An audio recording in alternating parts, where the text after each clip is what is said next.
So anyway, a great panel. So Steve is Professor of Place Management at Manchester Metropolitan Business School. He's the research lead for the Institute of Place Management, and as a High Street Task Force expert, he designed and delivered 40 placemaking workshops and action plans for towns across England.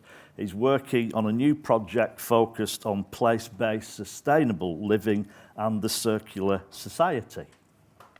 And he runs a multi-award-winning shopping destination with multiple boutiques and online store, and her Young Ideas group encompasses a load of different high-quality brands. She's a leader and a passionate advocate for Ashbourne in Derbyshire, not far from here, helping it be awarded £15 million in Levelling Up funding, and she also chairs the Ashbourne Town team. Last and by absolutely no means least is Jean Ball. Jean has a wealth of retail experience from family business to body shop. She's managed the market town of Buxton and the city of Stoke-on-Trent, and recently completed 5 years as expert member of the High Street Task Force. Jean is one of the authors of 100 Ways to Help the High Street and is chair of the We Are Buxton Community Forum. So you've got a real variety of people to hear from. So they're going to give you a very quick 5-minute provocation each, and then we'll go into Q&A with Slido. Steve, the floor is yours. What's remarkable, I delivered one of those workshops with you, John, and despite that, you still had me back. Okay, right, 5 minutes. Okay. Hi, I'm Steve. I'm from the IPM, Institute of Place Management. As some of you may know, we've been leading the National High Streets Task Force for England for the last 5 years. We finished at the end of September. We're now writing a monitoring and evaluation report, initially for MHCLG, and then back to, for DLUC, and now back to MHCLG again. So what goes around comes around. Our approach was based on toolkits and frameworks which were underpinned by academic research. I'm not going to labour that, but we got two things in that toolkit: our 4 R's framework, high-level strategic diagnostic, and our 25 priority interventions to inform place activation. You come talk to me about that and I can explain it. The bottom line is we engaged 150 places, and as John said, I delivered 40 workshops myself. We've amassed a great deal of intelligence about what is happening in our high streets across England, and we're beginning now to share some of those messages. Before I do that, there's a couple of things I want to say. And I think I'm really careful not to over-predict. So I'm very kind of wary of these futurologists who come around and say, oh, in the future you can download rice. And, you know, I'm still waiting for my jetpack and my holiday on the moon. It never happened. So just let's be careful about what we wish for here. There are trends we can confidently predict, like climate change. It's definitely happening. It's not due to shape-shifting lizards or anything like that. It's actually a thing. It's a growing but older population in the UK, but our cities are getting younger and many of our towns are getting older, and we need to think about that. And there's other trends I think we need to be a little bit cautious about. I hate these headlines. You know, the media loves clickbait, oh, the death of the high street there. Let's stop doing it. We can all be positive about your places. We've heard a great keynote address there. You could all now, over break, say something positive about your place on social media and start to nudge these negative reputations away. And one of those questions, what to do without the trolls, just ignore them. Just not ignore them. They're just sat in their pants on Facebook. Just ignore them. They're not. You want to engage the innovators, not the blockers. So that would be my short message there. We can't. So one of the things we can predict certain things. Other things, okay, we blame the internet for everything, but our long-term analysis clearly shows out of town did for our high streets in terms of footfall and spend by about the year 2000, before Twitter even existed. So let's not forget that. The online sales probably killed Kay's catalogue rather than anything else. So ask yourself these questions. During lockdown, online retail hit a max of about 36-37%. The shops reopened, it fell back down to 26%. And then actually fell again the following year. Ask yourself why Primark doesn't sell anything online, is one of our most successful clothing retailers. Why do people flood to their stores? Good comms, right price, good offer. Classic retail. And many of our retailers have forgotten how to do that, perhaps. There we go. And then ask yourself why. I was in Spitalfields in London recently. There's an Amazon Salon and an Amazon Go. There's B&Q and IKEA are traditional out-of-town players putting presence in town centres. Ask yourself why they are doing that.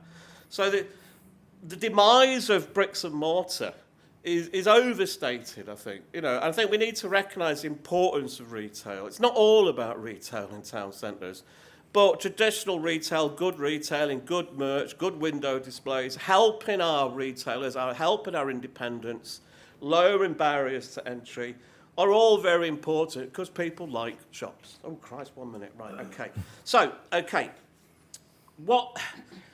we've been looking at data across 700 centres across the UK. The findings are unequivocal. Shopping patterns have changed, working patterns have changed, commuting patterns have changed. We need to acknowledge and accept that when thinking about where and when people go shopping. And the final thing I want to think about is kind of, visions are just words and pictures. They're not actions or deliverables. And almost half the places we visited for the task force didn't have effective partnerships in place, or lack of partnership formation was a barrier to change. That different forms of partnership were needed. Too many strategic boards, too many talking shops, not enough capacity to actually deliver change. And I'm not just meaning big capital projects, but everyday ongoing management, cleaning the litter up, organising events, and so on. That's really important. And it's an absence, it's a gap. And it's interesting what Martin was saying about the hyper-local. We did a project with Amsterdam, 66 neighbourhood business improvement districts in one city. So this question of what do we do about managing places, about how we operationalise or unlock that capacity is really where we need to focus on. And that's what our research agenda is focused on over the next few years, about building, supporting partnership formation, and supporting education and training around what is place. Sticking place in your job title is not enough. We need to really get under the bonnet of that and get to an understanding of what place means. So there's other things I could talk about maybe in the questions. Multifunctionality is really important, but I'll leave it now because I've been told to get off. Goodbye.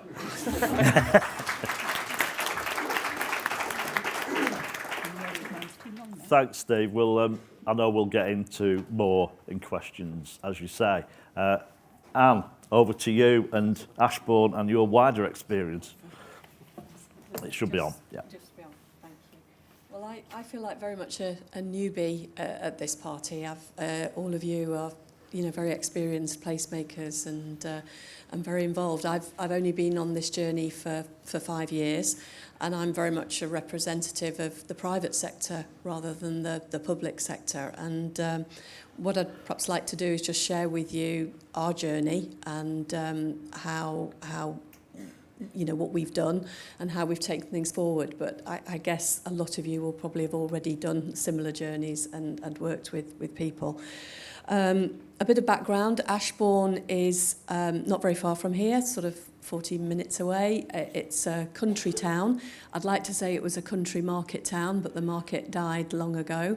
Country town, less than 10,000 people, and our high street, my businesses are very much represented in the high street of Ashbourne and other local towns.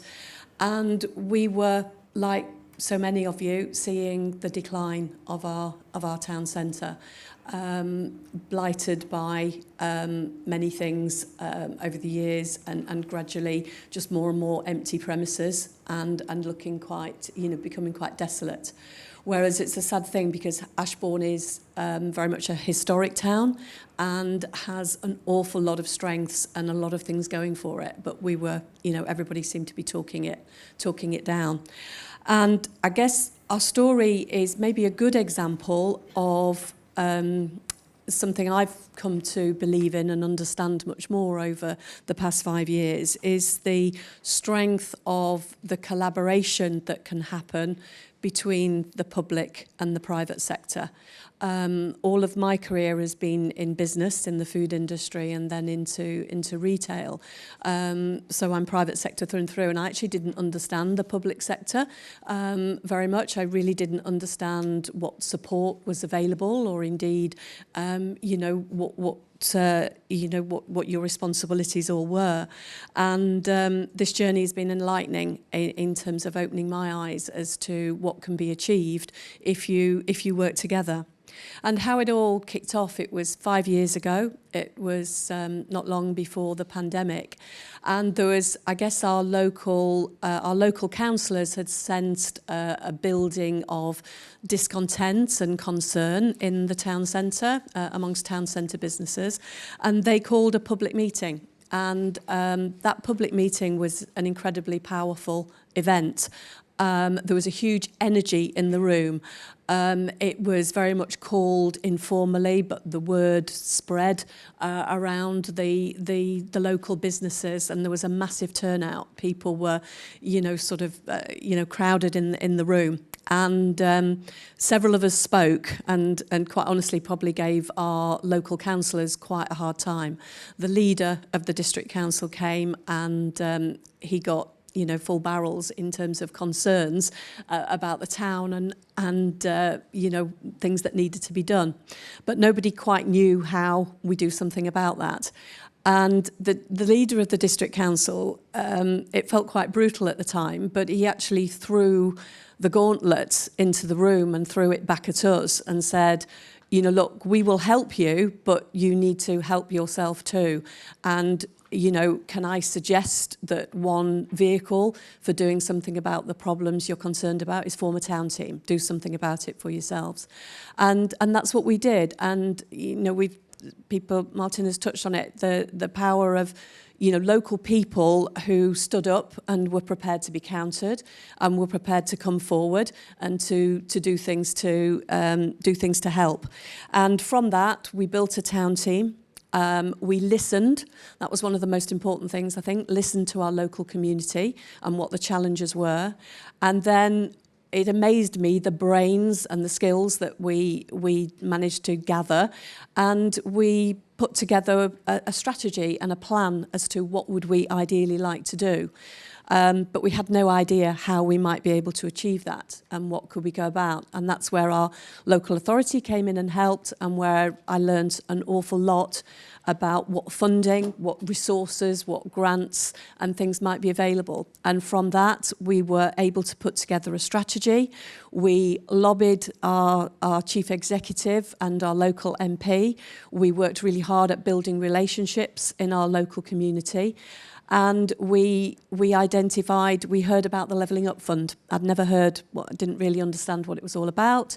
And we put together a case and we presented our case and we managed to be successful. We always felt like Ashbourne was the Cinderella town in our district. There were 5 other market towns, and we were successful in putting a strategy together for the Levelling Up Fund.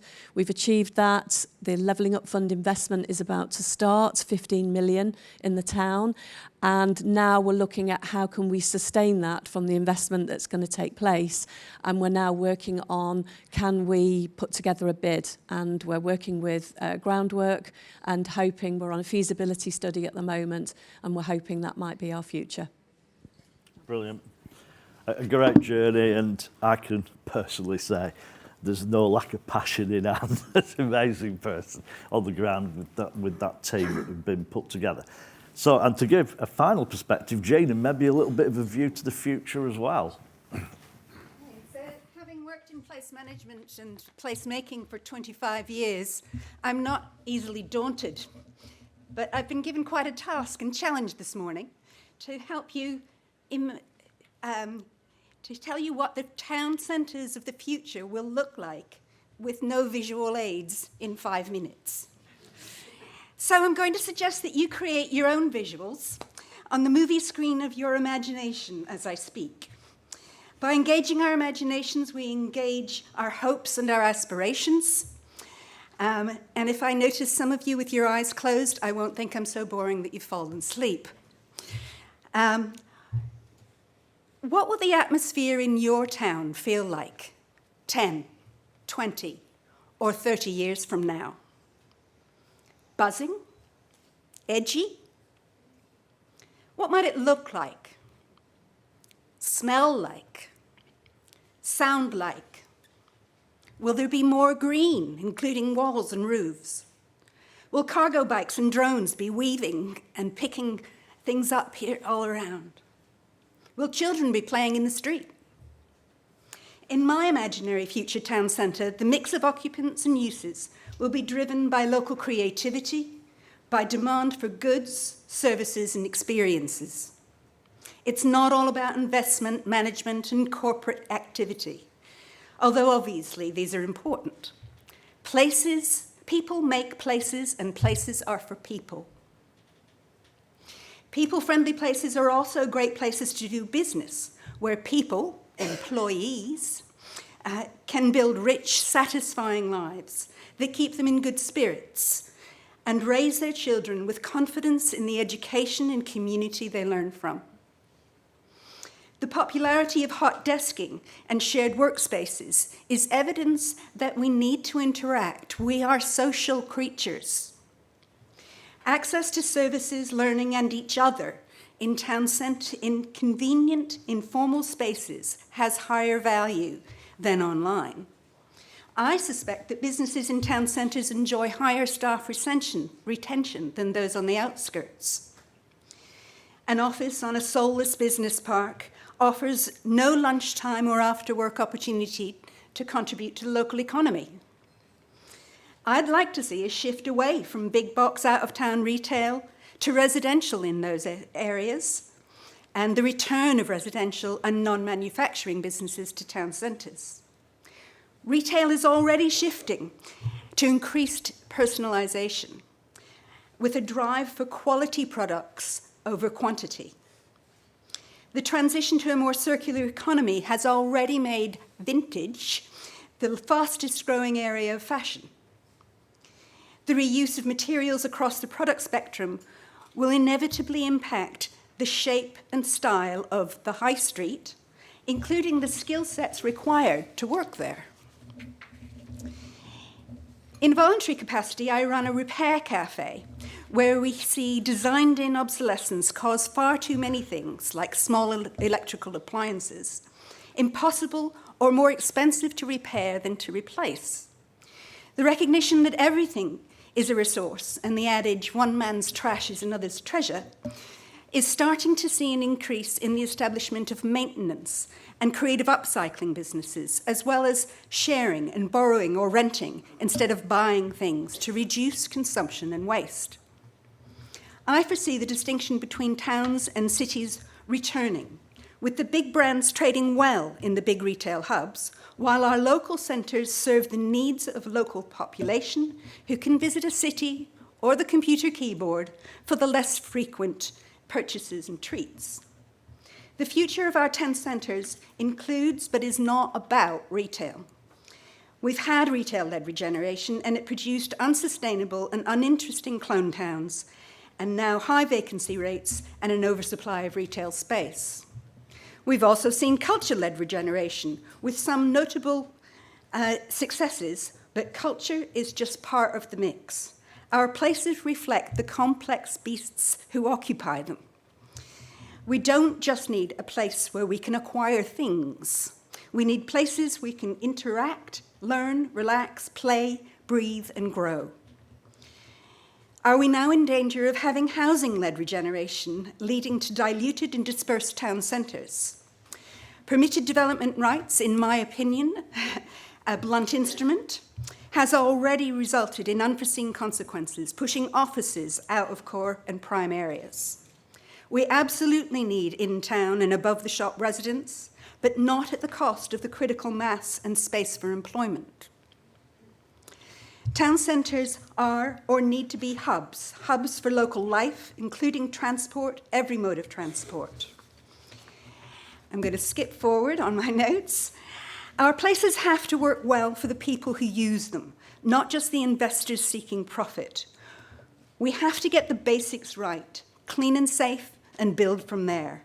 Our places need to be managed to thrive. For our towns to thrive, they need to be shaped by the people who live and work there. The agility and wisdom to see the big picture and connect the strands of our lives, economy, environment, and resources for mutual benefit may not be easy, but it's our best hope for a sustainable future in our towns and for the people who make them. We live in interesting times.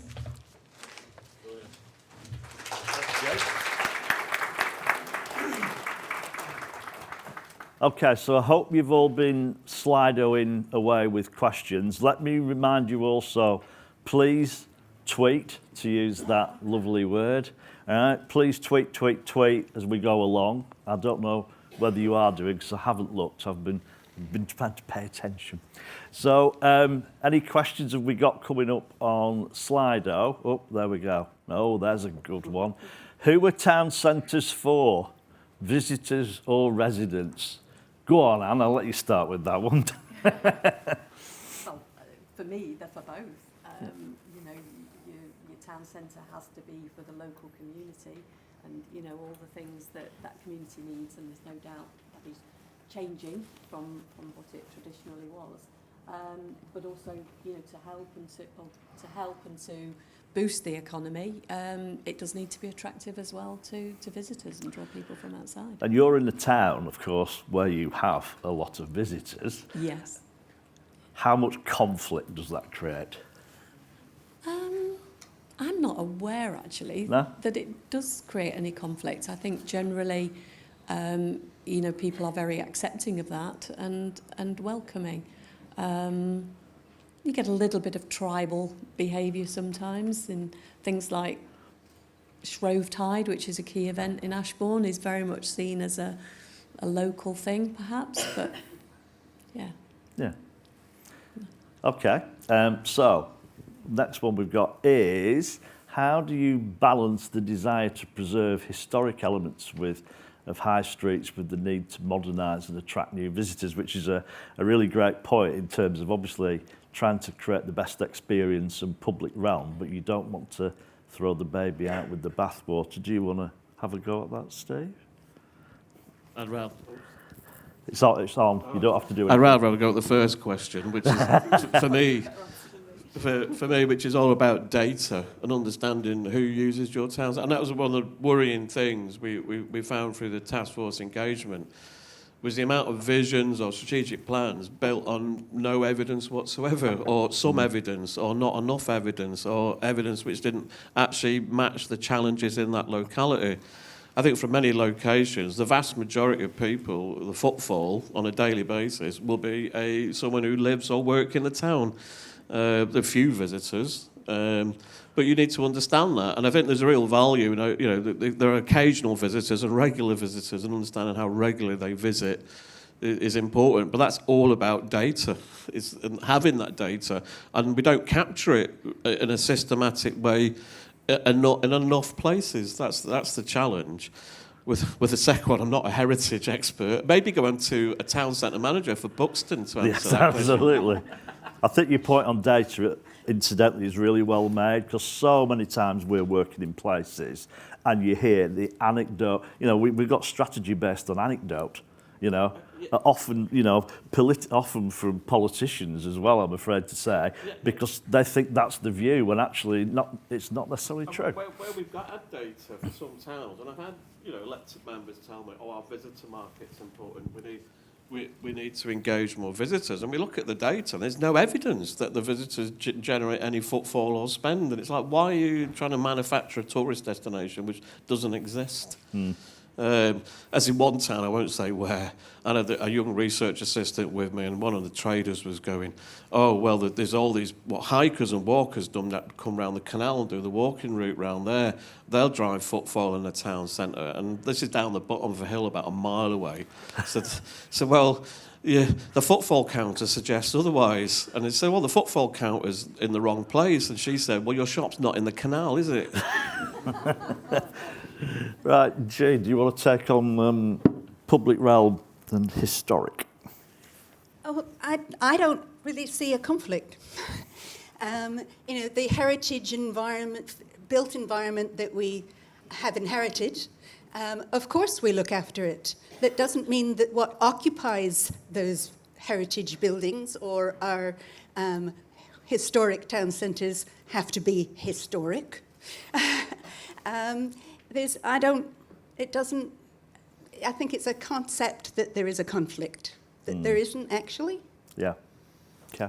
And there's there's one question here about how best to involve the community in shaping the place, and obviously that's been your journey the last 5 years, I guess, of ups and downs in trying to do that.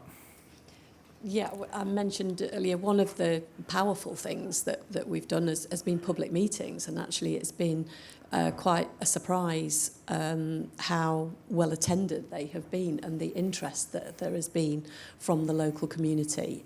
You organise these things and you worry, is anybody gonna come, turn up? But we've had phenomenal response, and people have been quite vocal and have wanted to share their views and want to be listened to, and reaching out for some sort of means of doing something with those concerns and making things happen.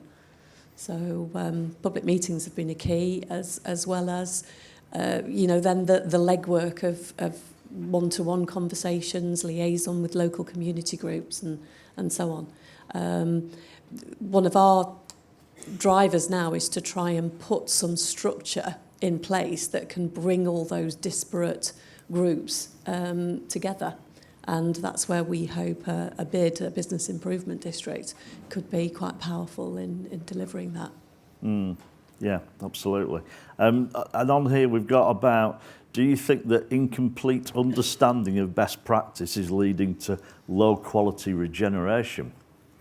Who wants to have a go at that one? Steve? In short, yes. I think one challenge, and obviously I'm passionate about place, but sometimes we can't see the wood for the trees. We're setting our places so busy doing lots of different things operationally, strategically, and sometimes it's useful to look at out the window and see what else is going on. I think in the placemaking workshops I delivered for the High Streets Task Force, the most positive received bit of those workshops was the hundreds of examples I had from other places, small, low-cost projects, demonstrating actually things can be done, and cheaply, and obviously the barriers aren't there. And often there's an assumption there's a barrier stopping stuff, and it isn't. That's just a communication piece.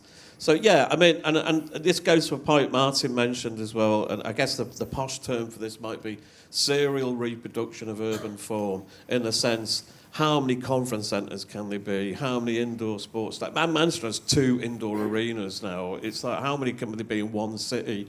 And there's kind of like, because so-and-so's got it, we've got to have one as well. We can't have these metaphors for local economic development. It has to fit the local place. And as you were saying about the Cinderella town, it's like we need to kind of get over that a little bit, and and do something about it. And often it's a communications piece to be done there. So yeah, talking to each other, learning from each other, sharing good practice from events like this, and taking it back, and building a strong evidence-based business case for the elected members so they don't make the wrong decisions. And a really great one here about how do emerging industries, businesses fit into the shaping of the high street, you know, tech businesses, creative businesses, etc.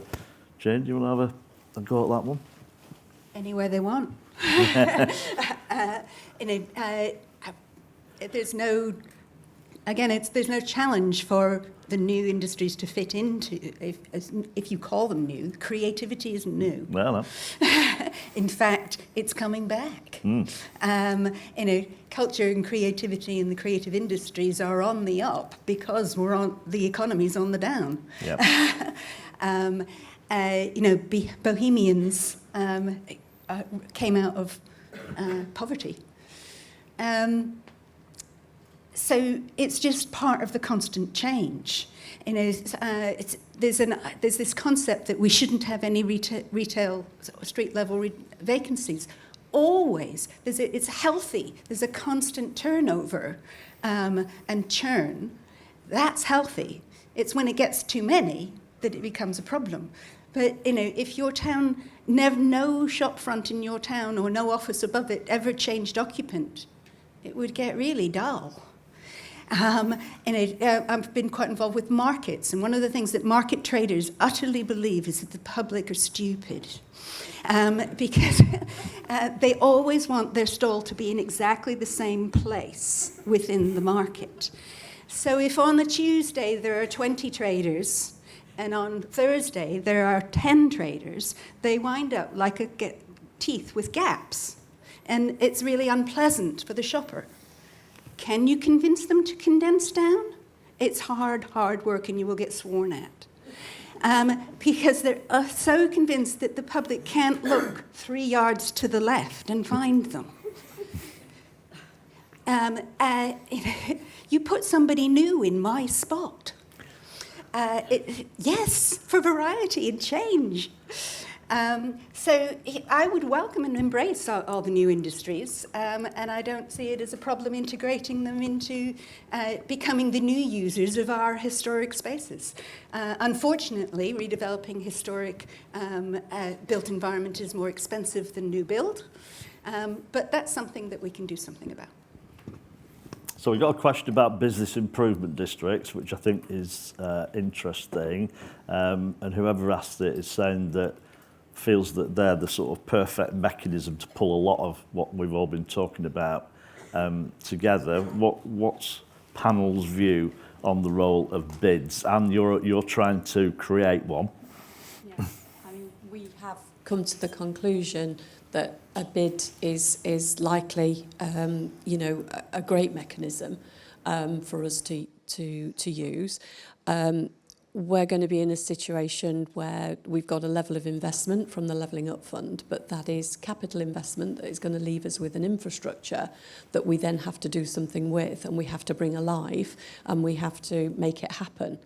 And a bid can be the vehicle that can do that. We're looking for a bid to help us promote and market the town, but much more than that, we're looking for a bid to be the glue that will be, the go-to, the central focal point for the town. It feels, the way things are organised in our communities currently, it feels very disparate. We have, in our town, we have lots of active community groups, we have lots of dedicated people, we have lots of passionate people, but it's how do you pull all those organisations together and get the power of them all, working in the same direction and knowing what each other can do, and a bid can be that focal point, that leadership. And also give us funding to do what needs to be done, because that funding isn't available from the local authorities. Things are too tight, and there are things that need to be done that we can enhance and improve our place and where we live. Steve? Okay. When you say perfect mechanism, I'm kind of like, well, okay. There are issues around accountability and governance with bids, which needs addressing. Standards need raising. I would say that. And also, there's always that danger with bids that the rationale becomes getting through to the next ballot. And the reason why the bid exists is to sustain the bid. So there is dangers. And then the other danger with that, and where they work well, they work very well. Speak to Andrew Cooper in Leeds, for example. Look at the Manchester retail bid, amazing stuff that they do, activating the city on a daily basis, incredible work. But they've got a lot of budget. There's something that's gone awry a little bit, and But the danger is if you lose a bid, it's very difficult to get it back. So tread carefully. Yeah. would be the word of warning on that one. But I am really intrigued. We got about 300 or so town centre bids, centre bids around the UK. 300. We got about 2,700 high streets. So why can't we have bids in all of them? Why have we got kind of fixated on this kind of, we have to have a certain scale? There are other different types of mechanisms or different ways of doing that bid function without necessarily having the bid, and it's working. It may work in some locations. What we're beginning to find is that having a spatial focus is really important for the bid to operate. As soon as you start to broaden that, they start to weaken. But I'm fascinated with it. I mentioned it very briefly, the Amsterdam model, 66 in one city, neighbourhood bids of about 14, 15 businesses. How have they done that? They've looked at the British model and thought, we'll do that, but on a hyper-local level. When we think 300 bids in England and in the UK, 66 of them are in London. So outside the capital, they're not actually a common phenomenon. So I think I'll be really intrigued as to know what the barriers are. In Greater Manchester, we've got 4, and that's incredible for a conurbation of that size. And where we've not got that bid functionality happening, we've got challenges in place. I mean, it is who cleans the litter up, who does that daily activation. If it's not the bid, who is it? Cool. Right, I think we've come to the end of our time on that one, I'm afraid. But I think the one bit that you hopefully got from that is that there's a lot of life left in town centres. We've got to think a little bit differently about how we do things. You heard what some of the future may look like. And I mean, in many ways, I think with town centres, what people forget is town centres have always evolved. This is just evolving again. It's not been, no, it's all been brilliant and now it's dying. There's been constant change. So please, thank the panel. Thanks, guys.